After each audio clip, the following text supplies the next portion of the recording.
सीतापुर में धर्मू नाम का डाकिया रहता था। वो बड़ा ही ईमानदार और नेक इंसान था। गांव के सभी लोग उस पर बहुत भरोसा करते थे।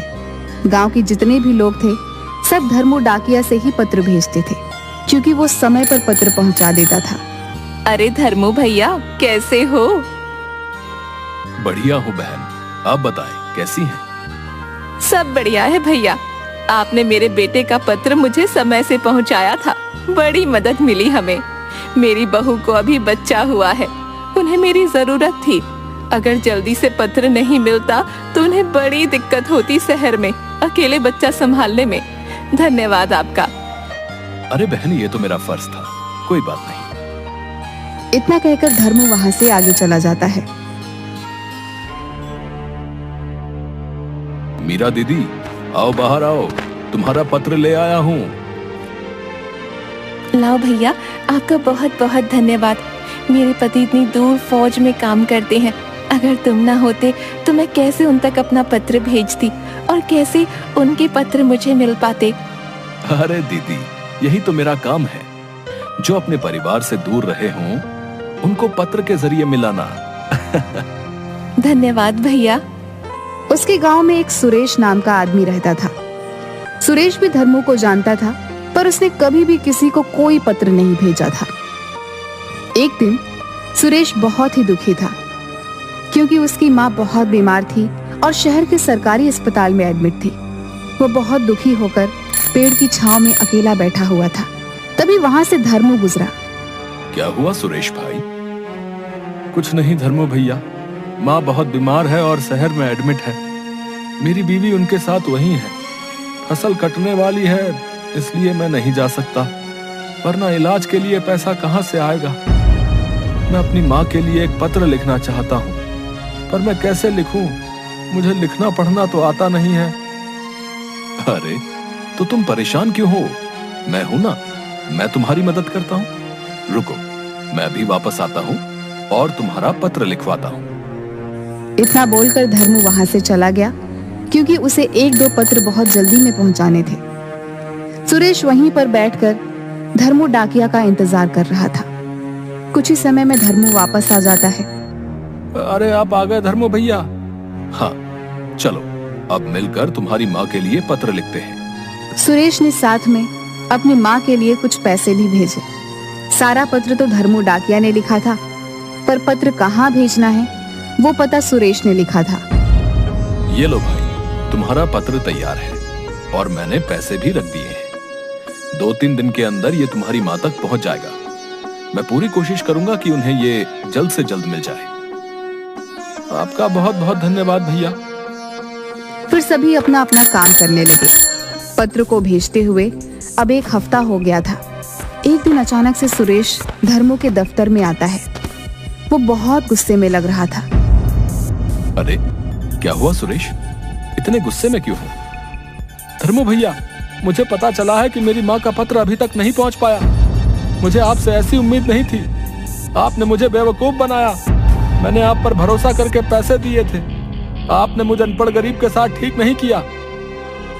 ये सुनकर धर्मू डाकिया दंग रह गया। अरे अब नहीं भैया, मैंने ऐसा कुछ भी नहीं किया। आपको कोई गलतफहमी हो रही है।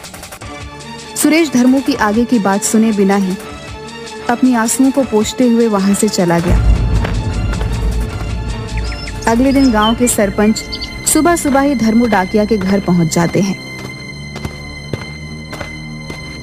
अरे धर्मू, तुमने क्या किया भाई? हैं? हमारा इतने सालों का भरोसा तुमने तोड़ दिया, वो भी थोड़े से पैसे के लिए। क्या सरपंच जी, आप ऐसा कैसे बोल सकते हैं? ऐसा कुछ भी नहीं हुआ। मैंने तो अपनी तरफ से पत्र आगे पहुंचा दिया था और यह भी कहा था कि इसे जल्दी से जल्दी पहुंचाना है। मैं नहीं समझ पा रहा हूं कि आखिर हुआ क्या। तो फिर सुरेश की माँ का पत्र और पैसे कहाँ गए भैया? हैं? अगर तुमने कुछ नहीं किया तो? मुझे खुद भी नहीं पता कि आखिर हुआ क्या है। आप मुझे एक मौका दीजिए, मैं पता करता हूं कि आखिर हुआ क्या है। हमें कुछ नहीं सुनना है। हाँ बस, तुम्हारी ये गलती माफ नहीं की जा सकती है। तुम्हें अब हम गांव में काम नहीं करने देंगे। हमें अब दूसरा डाकिया चाहिए। धर्मू सरपंच की बात सुनकर एकदम से दंग रह जाता है और कुछ भी नहीं बोल पाता। सरपंच वहां से गुस्से में चले जाते हैं। आप तो जानते हैं ना प्रभु, मैंने ऐसा कुछ नहीं किया। न जाने मैं कैसे साबित करूंगा कि मैंने ये सब नहीं किया है। भैया जरा कुछ राशन दे दो। अरे जाओ जाओ, हम नहीं देते ऐसे धोखेबाजों को राशन, हमें माफ करो भैया। धर्मू ये बात सुनकर बहुत दुखी होता है। भैया मैं सालों से तुम्हारे यहाँ से ही राशन लेता आया हूँ और आज तुम ऐसा कह रहे हो। अरे सालों से हमें तुम्हारा असली चेहरा भी तो नहीं दिखा था ना भैया। दिखा होता तो कभी अपनी दुकान पर खड़ा ही नहीं होने देते हम। हाँ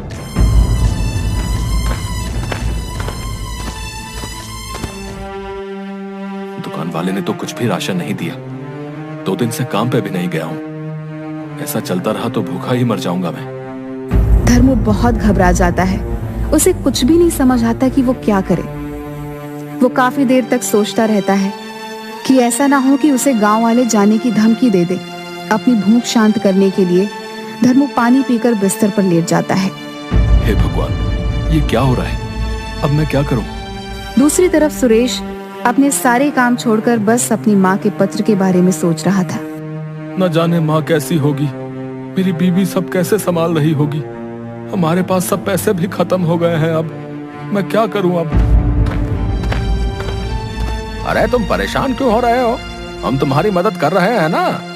कुछ वक्त लग सकता है पर हम तुम्हारा पत्र और पैसा ढूंढ निकालेंगे भाई। इसी तरह 2 दिन बीत गए। कोई उससे पहले की तरह बात नहीं करता था, मगर उसने अपने स्वाभिमान और सच्चाई के आगे हार नहीं मानी थी। वो हर रोज काम के लिए निकल रहा था। शीला बहन, लाओ, तुम्हें अपने बेटे को पत्र पहुंचाना होगा ना। नहीं बाबा, रहने दो। भगवान जाने पत्र पहुँचे कि नहीं। बहन तुमने भी मुझे ऐसी खरी खोटी सुना दी। अब तुम किसी गरीब का पैसा ऐसे मार के बैठोगे तो हम तुम्हारी आरती थोड़ी ना उतारेंगे। धर्मू अब तक सब कुछ चुपचाप सह रहा था, मगर शीला की ये कड़वी बातें उसके दिल पर लग गई। ठीक है बहन, मेरी ही कुछ भूल रही होगी। चलता हूँ। हाँ हाँ, जाओ जाओ। तुम्हारे जैसे चोर चक्कों को यहाँ रोका भी किसने है? आए बड़े संत कहीं के। 2 दिन बीत गए और धर्मू डाकिया अपने घर से बाहर भी नहीं निकला। सरपंच हमेशा की तरह सुबह सुबह पंचायत में बैठे थे। तभी सुरेश भागा भागा वहाँ आता है। अरे सुरेश, ऐसे क्यों भाग रहे हो भाई? क्या बात हो गई? सरपंच जी, हमसे बड़ी भूल हो गई। अरे अरे जरा सांस ले लो, फिर बताओ क्या हुआ। बहुत बड़ी भूल हो गई हमसे। धर्मू भैया बेकसूर हैं, उन्होंने कुछ नहीं किया। मुझे मेरा पत्र और पैसे दोनों मिल गए हैं। क्या? ये क्या बात कर रहे हो तुम? सरपंच के साथ साथ वहाँ मौजूद सभी गांव वाले ये सुनकर दंग रह जाते हैं। ठीक से बताओ क्या हुआ? कहाँ से मिल गया पत्र और पैसा भाई? सरपंच जी, मुझसे बड़ी भूल हो गई। सारा पत्र तो धर्मू भैया ने लिखा था, मगर उस पर पता मैंने डाला था। मैं ठहरा अनपढ़ गवार, मैंने गलत सलत पता लिख दिया। डाकिया जब पत्र लेकर शहर गया तो वो पता नहीं मिला ही नहीं। 1 हफ्ता इसलिए लग गया क्योंकि धर्मू भैया ने उसे कहा था कि पत्र पहुंचाना बहुत जरूरी है, तो वो शहर में उस पते को खोजता रहा। इतना ही नहीं, धर्मू भैया ने अपने पास से कुछ पैसे भी दिए थे मेरा पत्र जल्दी पहुंचाने के लिए। अरे अब तब तो हमसे बड़ी भूल हो गई है भैया धर्मू को पहचानने में। वो दूसरा डाकिया जिससे धर्मू भैया ने पत्र भेजा था, वो आज ही मेरे पास आया और आके मुझे मेरा पत्र और पैसा लौटा के गया है। मैंने बड़ा पाप कर दिया सरपंच जी, धर्मू भैया पे शक करके। अरे तुम ही क्यों, हम सबसे भूल हुई है भैया। हमें चल के उससे माफी मांगनी चाहिए। फिर रमेश, सरपंच जी और गांव के कुछ लोग धर्मू के घर की तरफ चल पड़ते हैं। धर्मू, दरवाजा खोलो भाई। धर्मू भैया, मैं सुरेश, दरवाजा खोलिए, हमें आपसे बात करनी है। बहुत देर तक धर्मू का दरवाजा खटखटाने के बाद कोई भी बाहर नहीं आता। कहीं ऐसा तो नहीं कि धर्मू गांव छोड़ के कहीं चला गया भाई? अरे नहीं नहीं, दरवाजा अंदर से बंद है। तो कहीं ऐसा ना हो कि इतना सब सुनने के बाद उन्होंने कोई गलत कदम उठा लिया भाई। अरे भाई ये सब क्या बोले जा रहे हो, हैं? शुभ शुभ बोलो। चलो ये दरवाजा तोड़ते हैं। गांव वाले मिलकर दरवाजा तोड़ देते हैं। अंदर की हालत देखकर सब दंग रह जाते हैं। घर में जरा सा भी उजाला नहीं था। सारे खिड़की दरवाजे बंद थे। धर्मू डाकिया अपने पलंग पर बेहोश लेटा हुआ था। उसने इतना शोर सुनकर भी धीरे से आंखें खोली। अरे भैया, ये आपने अपना क्या हाल बना लिया है। मुझे माफ कर दो, मैंने आपकी ईमानदारी पे शक किया। आप सही थे, भूल मुझसे हुई। मुझे मेरे पत्र और पैसे वापस मिल गए। अच्छा हुआ भैया। अब माँ कैसी है? धर्मू की बात सुनकर सुरेश की आंखों में आंसू आ गए। उसने धर्मू की हथेली पकड़ ली और माफी मांगने लगा। धर्मू, तुमने अपना ये क्या हाल कर लिया है भाई? मैंने इतने साल इस गांव की सेवा करके बस विश्वास और मान सम्मान ही कमाया था। मैं उसे ऐसे टूटा हुआ देखकर खुद भी टूट गया, इसलिए मेरी ये हालत हो गई। अब हम सबको माफ कर दो धर्मू। हमें तुम्हारे साथ ऐसा व्यवहार नहीं करना चाहिए था। हमसे भूल हो गई भाई। कोई बात नहीं, मैंने आप सबको माफ कर दिया है। आप परेशान ना हो। और हाँ, मेरा एक काम जरा जल्दी से कर दो। कौन सा काम? मीरा दीदी है ना, जिनके पति फौज में है। देखो, मैंने उधर उनके पति के नाम से एक पत्र लिख के रखा है, जरा उन तक पहुंचा दो। सब लोग धर्मू की बात सुनकर हैरान हो जाते हैं। तुम उनके पति के नाम से पत्र लिखकर क्यों भेजते हो? हाँ सरपंच जी, उनके पति को मरे हुए अब साल भर होने को आया है। अगर मैंने उन्हें ये सच बता दिया तो वो जीते जी मर जाएगी। इसलिए उनके पति के नाम के झूठे पत्र लिख देता हूँ। कम से कम इसी सहारे वो जिंदा तो रहेगी। धर्मू की बात सुन के सबकी आंखों में आंसू आ जाते हैं। अब तुम बहुत अब महान आदमी हो धर्मू। हम एक बार फिर से तुमसे माफी मांगते हैं। और हाँ, तुम भी अब अपनी सेहत सही कर लो भाई, क्योंकि कल से तुम्हें ही फिर से सब पत्र पहुंचाने हैं, क्योंकि तुम ही हमारे गांव के नंबर 1 डाकिया हो भाई।